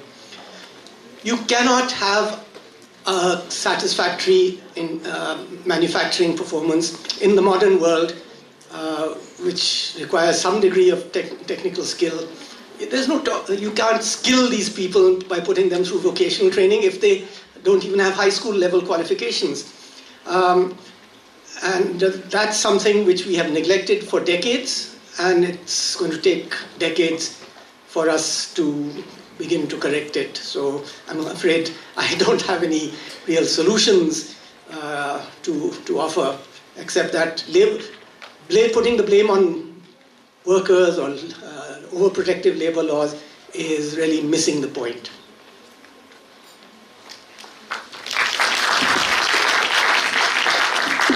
I think your last comment just about summarizes what we've what you will discuss tomorrow as well, skilling.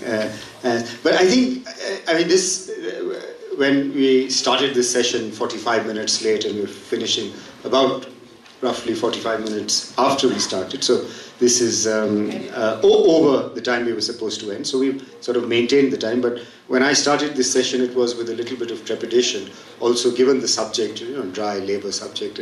But I think it's been a fascinating discussion. As I said, we put up a straw man and we effectively destroyed it. But we're still searching for these answers, as Professor Bhattacharya said. We're still searching for the answers of how do you revive our industrial sector, how do you revive our manufacturing sector. And there are lots of suspects out there. I remember the time when we were really growing very, very rapidly. Some economists have called it the golden period of growth, when some of you were probably in school, 2004-05 to 2008-09.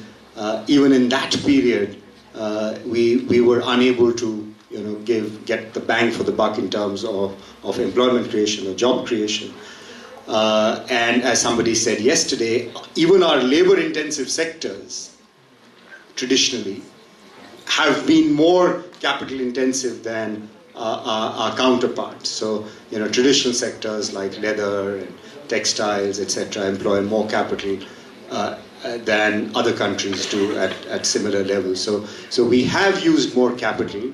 Our wage bill has gone down. And the other interesting fact, which will probably come out in some discussion on labor market, at least the economy, is the growing inequalities, not only across sort of workers, but also within a particular firm, the inequality in compensation to the top, middle, and lower level workers. And that's something that has caught the attention of a number of researchers in the United States, because it is glaring. 3,000 to 1 is some ratio, the compensation that is got by the top level CEOs, and this is not even the lowest level, this is the median compensation. So 3,000 is to 1, which is very, very high. So apart from inequality that is growing across cohorts of population and workers, there's a lot of increase. I don't have evidence for this from India, but in the US there is a lot of literature which suggests that within firm returns are also increasing, and the divergence is actually going up. So these are also issues of concern. I dare say they'll come up in discussions either tomorrow or definitely when we talk about workers' rights and when we talk about labor market reforms. Inequality is something that also will find a space in the discourse. But let me sort of close this session here. And would you join me in thanking the panelists? I think a wonderful discussion at the end of the day. And thank you all for being a wonderful audience.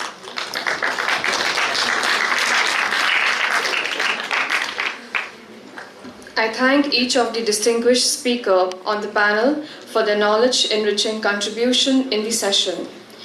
May I now request Dr. Rajat Kathuria to kindly felicitate the speakers for the track.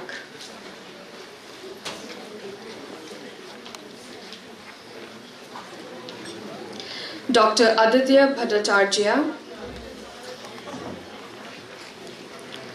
Dr. Jaiveer Singh,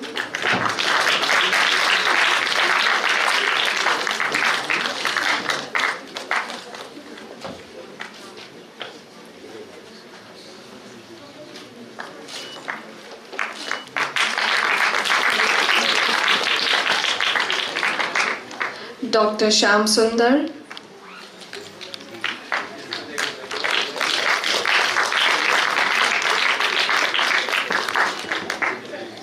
and Dr. Rahul Sapkal.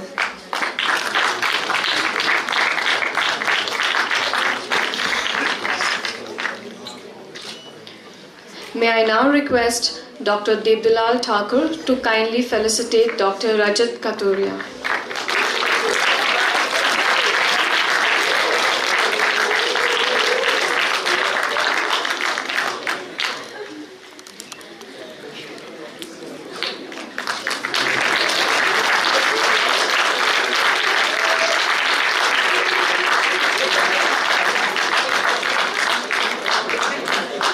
I would request the panelists, Dr. Jyoti ma'am and Dr. Devdilal sir, to gather for a group photograph.